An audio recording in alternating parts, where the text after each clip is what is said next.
Hello, Kira. Hello, Megan. You know what? I'm reasonably sure in the last episode we never did the thing of, hey, this is the podcast and I'm Megan and you're Kara. Because we got distracted by the fact that Olive was walking. Walking? She's walking? Crawling. My Lord.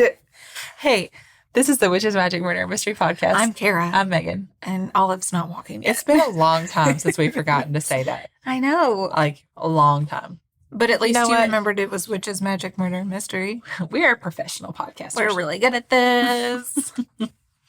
Just a reminder, we may be a little slow getting some episodes out to y'all. We may or may not get some short side pieces out. Life is going to get back to normal soon. Yeah. Speaking of that, if you are looking for episodes of The Ordinary Amazing, I swear it's not gone forever or anything. I just had to take a break while I'm getting all these other life situation things sorted through. And then it'll be back with a vengeance. Yes. But again, light at the end of the tunnel. I can see it. I can see it coming. I can feel it coming in the air. That song doesn't really fit the situation, but we're going with it. Perfect.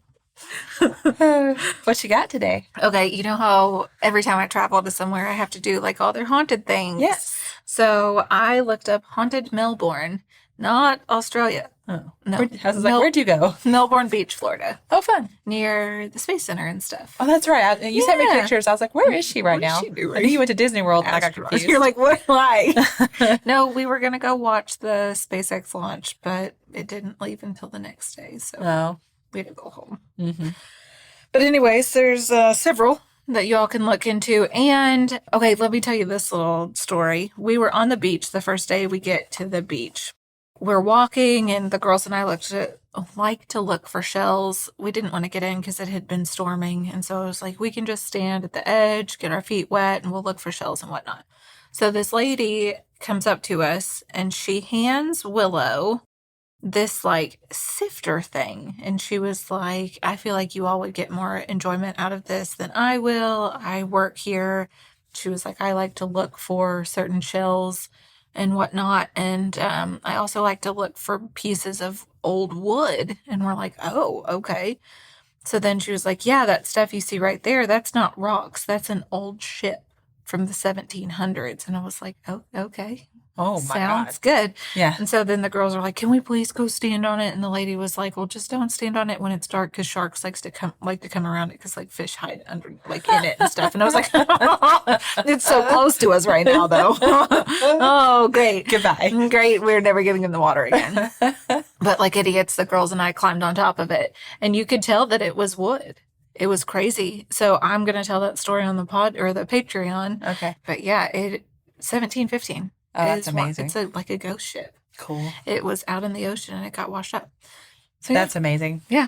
Craziness. Yes. But anyways, that was a part of it. Like, that's wild. Anyways, okay, so there's this place called the Petite Boutiques. We did not go here. Okay. But it's like an upscale little mall that used to be a funeral home. Oh, my God. They turned a funeral home into a mall? They sure did. Okay, Florida. I know. Exactly.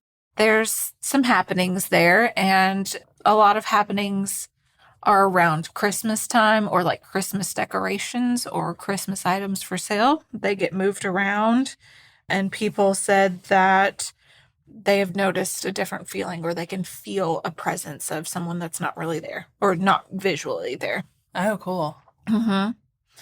And then there's a couple of train situations, like railroad tracks. So one goes back to the 1920s. It said a lot of women died from trains on this bridge. Like got hit by them. Yeah. The most recent was in 2010 when 3 teenage girls died from being hit by trains. 2010. Yeah. Mm-hmm.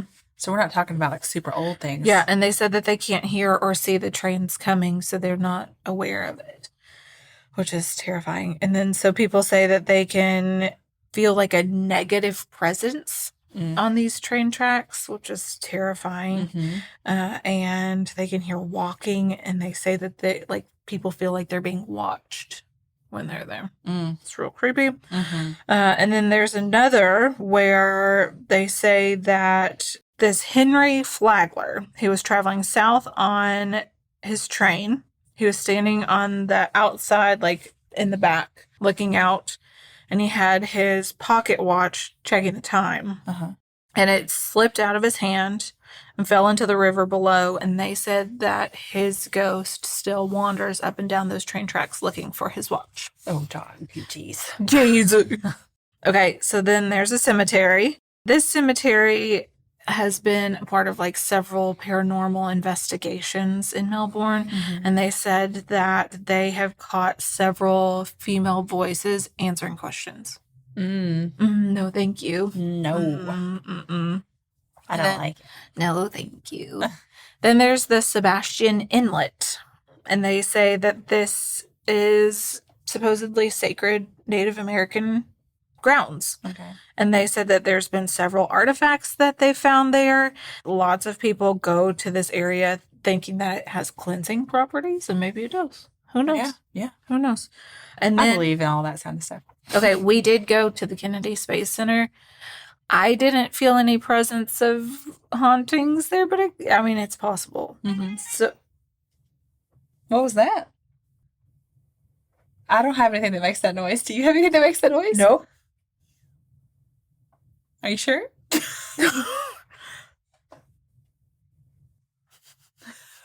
What is happening in this? So maybe there were hauntings at the And Kennedy they're like, Space Center? you better not pretend like you didn't feel something. I was there with you. What was that? I don't I'm like, is there anything here? I don't have anything that makes that noise. I've never heard that noise in my life. Me either. So weird. Okay. Okay. So they say that the U.S. Spacewalk Hall of Fame has exhibits that are moved by hands that aren't there. They say nothing's ever removed. It's just moved around in the little exhibits. And some people say that there's like a weird energy field in certain areas of the museum. Just like a weird feeling, a weird vibe. Yeah. And I mean, I can kind of say that too. So when you walk in to see, what is the one that did like so many the Atlantis? Oh, Jesus that's Christ. sweet that you think I know. Oh, Thank you so much. I'm going to get made fun of if I don't know this. Hold on. Apollo. 13. I got it right. Atlantis? It's the Atlantis. Okay, they have the actual spacecraft. Okay. That went on several missions. You go in to two parts. You watch a video about how the concept came about, and they're like working on it for years. And then you go in and you see it like up in space, and you see the like them talking and doing all the things in there. And then all of a sudden this big screen opens and they have the actual thing in the like hanging from the ceiling. Open. Cool. You can see the burn marks on it. You can see all the amazing stuff. It was incredible. Both of my girls were like, oh my gosh, this is so cool. And so, was 14. Nothing's cool. Nothing's cool, but she thought that was cool. So I could say that definitely had a feeling to it, but it was more of like just in awe of like everything that they accomplished with that. Right. So I don't know. And then Apollo 1 launch complex where the 3 astronauts died. People say that there are lots of feelings in that area. Yeah, I would think there would have to be. Yeah. Because you'd have like all the energy of the astronauts that died, but also the spectators and the people involved. Yeah. Ooh. Yeah. The whole crew. All those emotions. Yeah.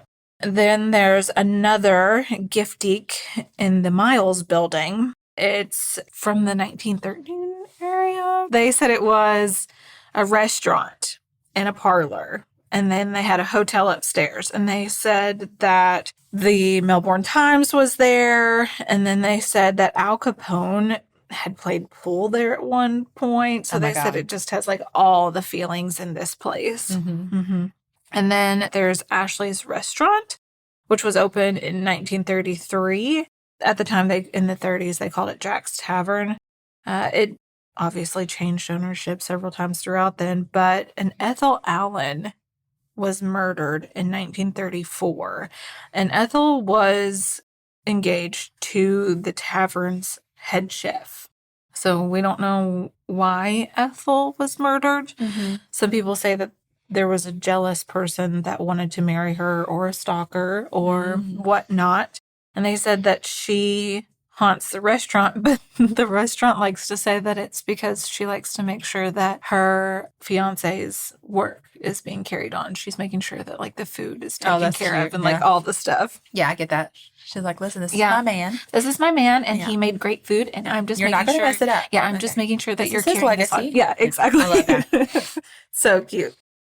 Okay, so then there's the Henniker Center. It was built in 1919 as a school. Now it's a center for arts. They've done some restoration things on this, and they have found a little old lady. Her name's Molly Nook Perkins. She wasn't really supposed to be attending the theater at the time when it was a theater. She was looking for the Ringling Brothers Circus when it was in Melbourne. And they told her, ma'am, your ticket's not for here. It's for the circus. You're going to be out the street wherever. She wasn't happy about that. So she said, she was pretty angry, and she said, well, you'll not hear the end of this. I'll haunt this place. And she sure did. People said that they can hear her when it's quiet, and she'll say I think it was her nephew. She'll say, Bello, where are you? Kind, sweet, dear Bello. It's your loving Aunt Molly. Like, people said they can hear her saying that. That's so funny. Molly, it's not here, honey. We've told you. You're not supposed to. You're supposed to go to the circus. But she said she was going to haunt it. I mean, she did. She sure did. She did. They also said there's a ghost named Jonathan. He likes to move objects around and make noises and close doors. Then there's the Green Gables house. It was built in 1886 for a William Wells. It's not doing so great. You know, the house is just kind of falling apart and all that stuff. But they said that they had a housekeeper, and she wasn't the happiest individual. And they think that she set the house on fire, and she haunts it from now on. So there's that. Great. Yeah. And then there's the Rosetta House. There's lots of houses. Yeah. Well, and they're old. It's over 150 years old, and it's owned by the Rosetta House Foundation. And they've done some restoration things on it too. And you know what happens when you restore old buildings. Lots of things get stirred up. And they said that the Rosetta's two daughters, deceased gardener, still takes care of the gardens there. You can see him like tending to all the plants and flowers and stuff. So that's really cute. Oh, I love that. Yeah. And then there's the Melbourne Hotel. It's now called the 1900 building, and it's on the corner of New Haven. So it was built in 1924, and it had restaurant, bar, a telegraph office. Oh, fun. And they converted it in the 80s into office spaces. They said there's tons of ghost stories here. In the 1920s, they decided to change the linens to flapper red, white, and blue colors. So they, just did that. And so they said that some people got angry about it and demanded that they return the cotton to traditional colored towels. And he said, you'll never regret, one of the guys, Timothy, said, you'll never regret this move. I will haunt this flapper hotel forever. So they said that Timothy's there because of the linens. Hilarious. He did not want them those colors. Okay.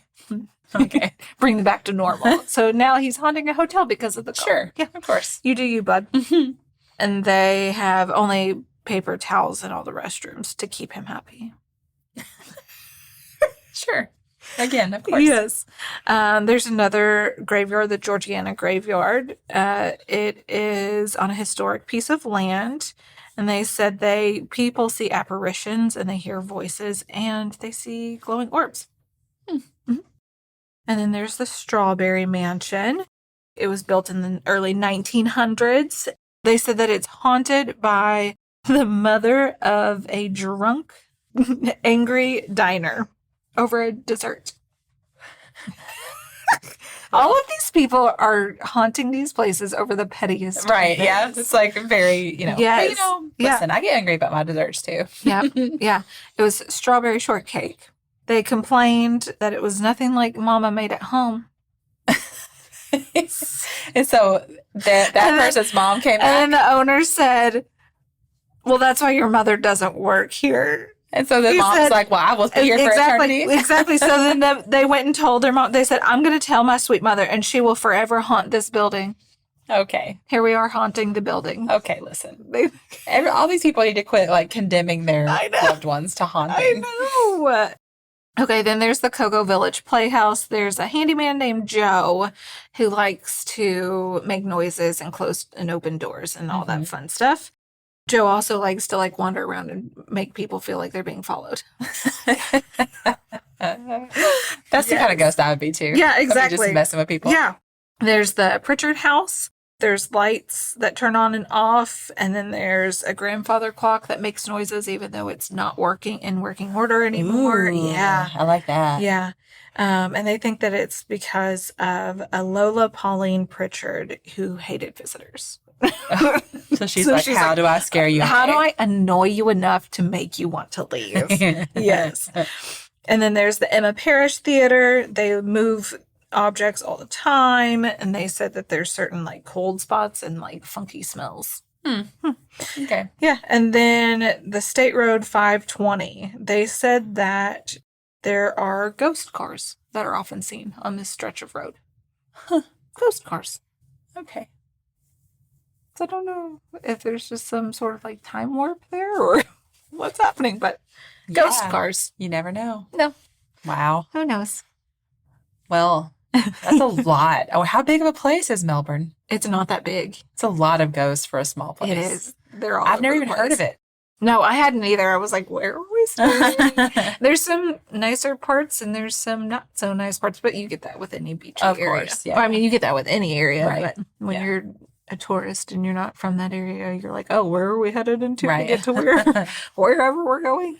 Yeah. Well, you guys, if you're from around there and you've been in any of those places, we'd love to hear about it. Yeah. And we'd always love to hear your local ghost stories from wherever you are. Please send them in. They're so fun. We love getting those from you guys. We have more to share soon. We'll be doing some more of those for you.